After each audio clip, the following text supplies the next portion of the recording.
বাস থেকে নামার পরে পকেটে হাত দিতে দেখলাম পকেটে ফোন নেই। পকেটে হাত দিয়ে তেমনই স্থির হয়ে দাঁড়িয়ে আছি। মুহূর্তের ভেতরে চেতনা হারিয়ে গেল। কেমন শূন্য মনে হলো। বুকের ভেতরে চাপানো এক দীর্ঘশ্বাস। এই ফোনটা আমি 4 দিন হয় কিনেছি। গত 1 বছর ধরে অল্প অল্প টাকা জমিয়ে রেখেছি টিউশনির টাকা থেকে। তারপর 18,000 টাকায় ফোন কিনলাম। কিন্তু 4 দিন না যেতেই বাসে বসে কেউ শখের ফোন নিয়ে নিল। একটা বাইকের হর্নের শব্দে চেতনা ফিরে আসে। রাস্তার পাশে চলে যাই। আমি দেখলাম আমার চোখ থেকে পানি ঝরতেছে। তখন পাশে টং থেকে একজন উঠে এসে জিজ্ঞেস করলো, কোনো সমস্যা ভাই? আমার কথার বলবার শক্তিটুকু ছিল না। গলা ভারী হয়ে আসছে। একটা দীর্ঘশ্বাস নিয়ে বললাম, ভাই, একটা ফোন কিনেছিলাম, 4 দিন হয়েছে, কেবল পকেটমার ফোনটা নিয়ে নিল। এর ভেতরের টঙের আরও 2-1জন উৎসুক জনতা জানতে চাইল, কিভাবে নিয়েছে, কোন বাসে এসেছি, এই সবই। আমি চোখ মুছে হলে ফিরলাম। রাতে খাবার খাওয়ার মতো ইচ্ছে বা শক্তি কোনোটাই ছিল না। মনে হলো কোনো ক্ষুধা নেই। মাকে একটা ফোন দিয়ে বলা উচিত ফোন হারবার কথা, নয়তো ফোনে না পেয়ে দুশ্চিন্তা করবে। ফোন কিনবার পরে মায়ের সাথে ভিডিও কলে কথা হতো। মা ফোন চালাতে পারে না। ছোট বোনের ফোন ও ভিডিও কল দিয়ে দিত, মা কথা বলতো। আমার মা সেকালের মানুষ, প্রযুক্তির এত সব বুঝে না।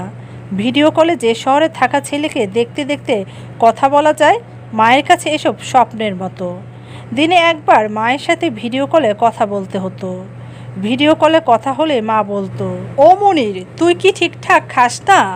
চোখ যে কেমন গর্তে চলে গেছে, শুকিয়ে গেছিস অনেক। আমি বলি, মা, খাই তো আমি।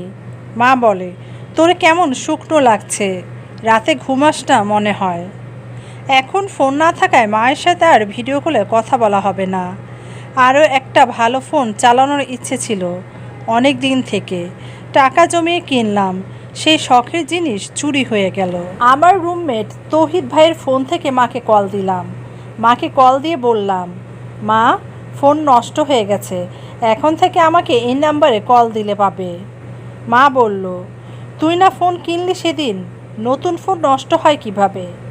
আমি বললাম, যন্ত্রপাতির ব্যাপার, কখন যে কি হয় বোঝা যায় না। তবে ওরা বলছে ঠিক করে দিবে, 2-1 মাস সময় লাগবে। মাকে ইচ্ছে করে ফোন হারানোর কথা বলিনি। যদি বলতাম, দেখা যেত মা অনেক চিন্তা করত এইসব নিয়ে, মন খারাপ হতো তার। ফোন হারানোর পর থেকে অনেক মন খারাপ। আমার যে কিছু একটা হয়েছে তা আমার চেহারায় স্পষ্ট ছাপ। যে দেখে সেই জিজ্ঞেস করে, তোকে এমন লাগছে কেন? তখন বলি, ফোন হারানোর কথা। আমার রুমমেট তৌহিদ ভাই 1500 টাকা দিয়ে বলল, একটা বাটন কিনে নে, যোগাযোগ রাখবি কিভাবে নয়তো? আমার ফোন কিনতে ইচ্ছে হলো না। তৌহিদ ভাই জোর করে টাকাটা পকেটে দিয়ে দিয়েছে। ভাইয়ের দেওয়া টাকাটা এখন আমার পকেটে। একটা ফোনের দোকানে যেয়ে কিছু বাটন ফোন দেখলাম। তারপর চোখ গেল সেই ফোনের দিকে, যে ফোনটা কিছুদিন আগে কিনবার পরে পকেটমার নিয়ে গেল। ফোনটার দিকে তাকাতে চোখ ছলছল করে উঠল। আমি বাটন ফোন না কিনে দোকান থেকে বের হয়ে আসি। ভাবছি ফোন ছাড়াই থাকবো। এই শহরের প্রতি আমার এক বুক আফসোস।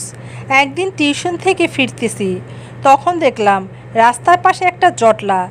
একটা লোক কাঁদছে। লোকটার পরনে আয়রন করা শার্ট, প্যান্ট। জানলাম এই লোকটা বেতন পেয়ে ব্যাংক থেকে টাকা তুলে বাসায় ফিরতেছিল। বাস থেকে নেমে দেখে মানিব্যাগ নেই। টাকাসহ মানিব্যাগ চুরি হয়ে গেছে। এখন বাসা ভাড়া, খাবারের টাকা, বাড়িতে টাকা পাঠাবে কোথা থেকে, এইসবের চিন্তায় পথের পাশে বসে হাউমাউ করে কাঁদছে। লোকটাকে সবাই মিলে 2000 টাকা উঠিয়ে দিয়েছিল। জানি না সেই লোকটার সে মাস কেমন গেল। কত ভয়ঙ্কর এই শহরের মানুষগুলো। ক্যাম্পাস থেকে ক্লাস শেষ বের হব, তখনই পিছন থেকে বর্ণ ডাক দেয়।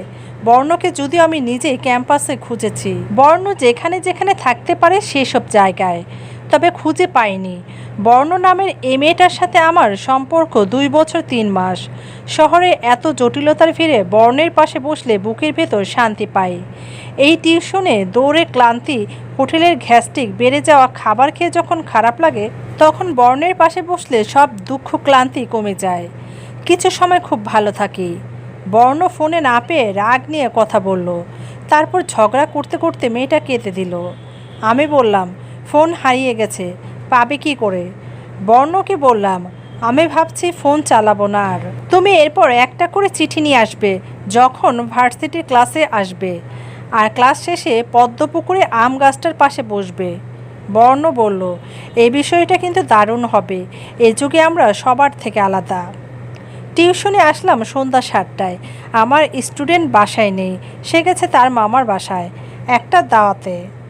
আন্টি বলল, তোমাকে ফোন দিয়েছিলাম জানাতে যে আজকে আসতে হবে না, সুমিত বাসায় থাকবে না, তবে তোমার ফোন দেখলাম কল যাচ্ছে না। আমি বললাম, আন্টি আমার ফোনটা চুরি হয়ে গেছে।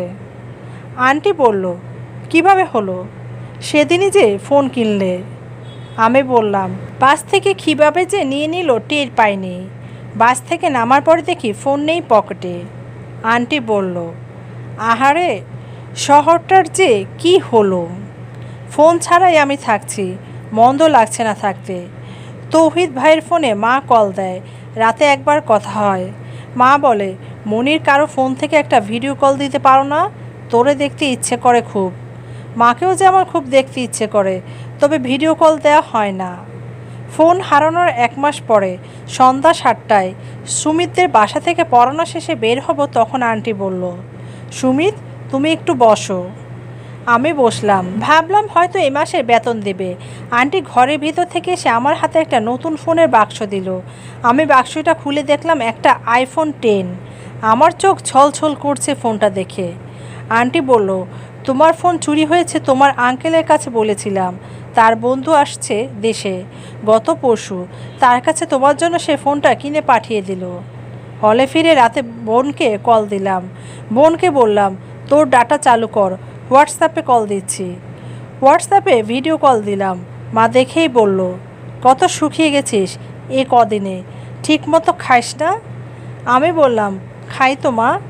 মা বলল, তোকে যে অসুস্থ লাগছে, এই বলে মা কেঁদে দিল। আমারও চোখ জলে আসলো। আমি ফোনের স্ক্রিন থেকে আড়ালে একপাশে চলে গেলাম। বর্ণকে একটা কল দিলাম। বর্ণ 1 সপ্তাহের জন্য ওর ছোট ফুপুর বিয়ের কারণে গ্রামের বাড়িতে গেছে। বর্ণের সাথে অনেকদিন পরে ফোনে কথা হলো।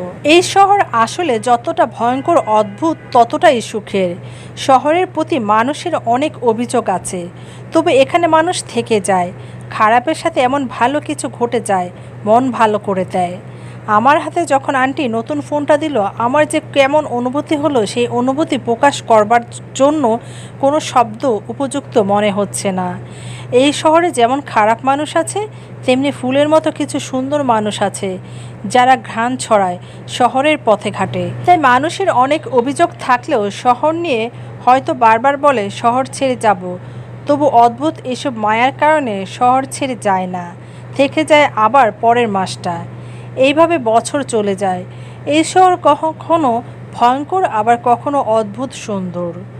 গল্পটি ভালো লাগলে অবশ্যই চ্যানেলটিকে সাবস্ক্রাইব করবেন, লাইক কমেন্ট শেয়ার করে পাশে থাকবেন। ধন্যবাদ।